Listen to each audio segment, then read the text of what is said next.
steps does it take to build a Fender style guitar neck? Well, I've got a clipboard and pencil. We're going to write it down and try to keep track. I would think one of the first steps would be acquiring your neck blanks and fingerboard material. And it's probably a good idea to know what truss rod you're going to use and get your templates. Next step, I would find the center line of your blank and do it all the way around on the end and onto the other side.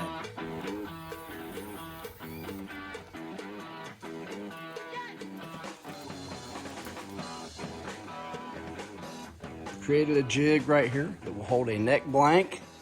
Router will sit on it, has a sled that will slide on these rails. It stops when it gets to the end. The jig is 5 inches wide.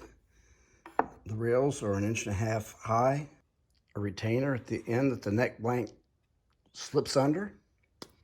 Another retainer that goes on the head end.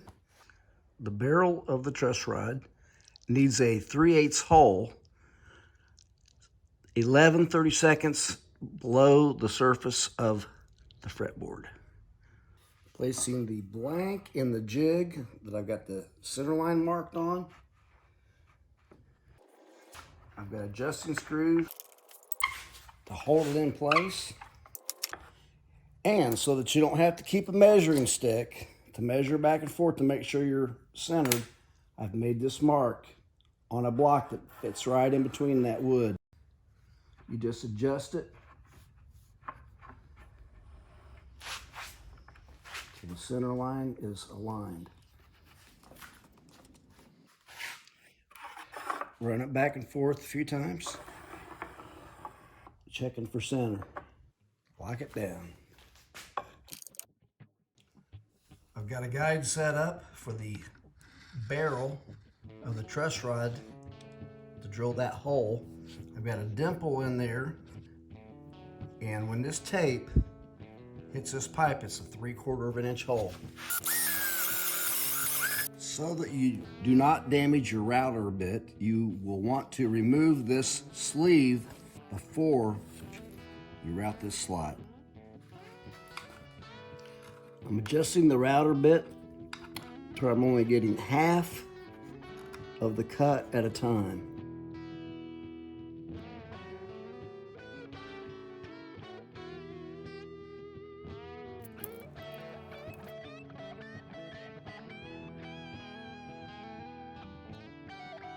Let's check the fit.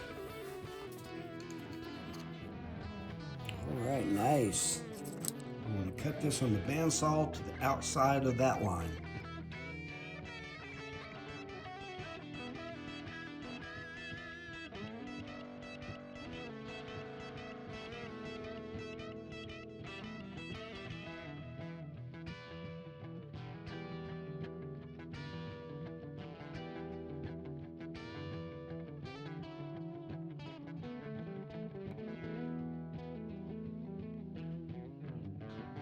Don't use a bit like this. Use a good router bit. Here, you need to be careful with rotation. This was rotating that way, and I was coming into it this way, and that just picks at the grain. So I'm going to raise it up to the bottom bearing, turn this over. Now it'll be coming off of the grain instead of going into the grain.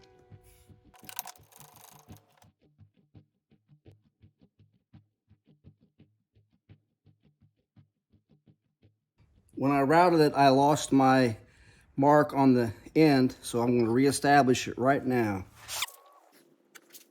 I've showed you how you can use this jig before you cut out the shape of the neck for the truss rod. Well, you can also use this jig if you've already cut out the shape of the neck. I've got these blocks to protect the side of the neck.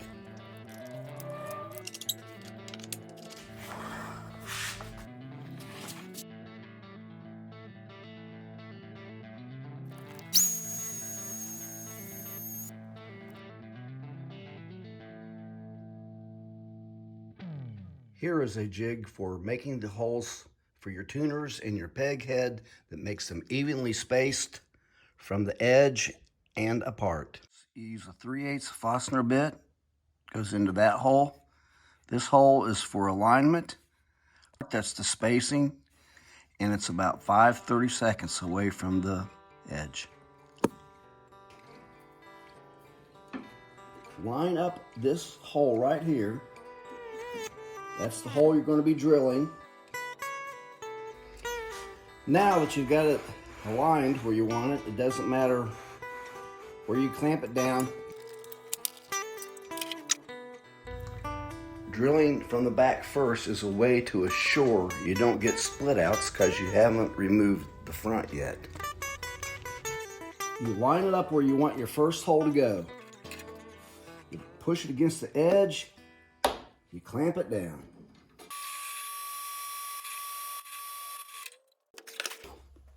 Okay, for this to work properly, you have a dowel pin that goes into this next hole. The hole you just drilled lines up over that pin, and you clamp it down. Hole number 2.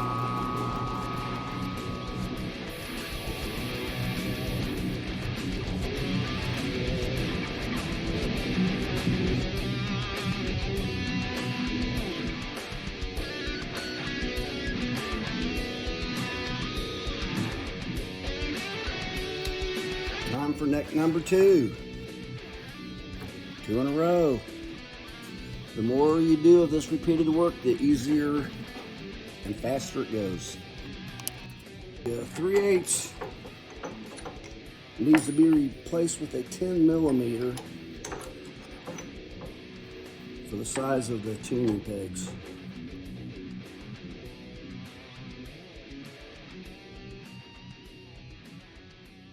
I'm removing the front off of this with my table saw by running it sideways across the blade. Do it carefully, it works.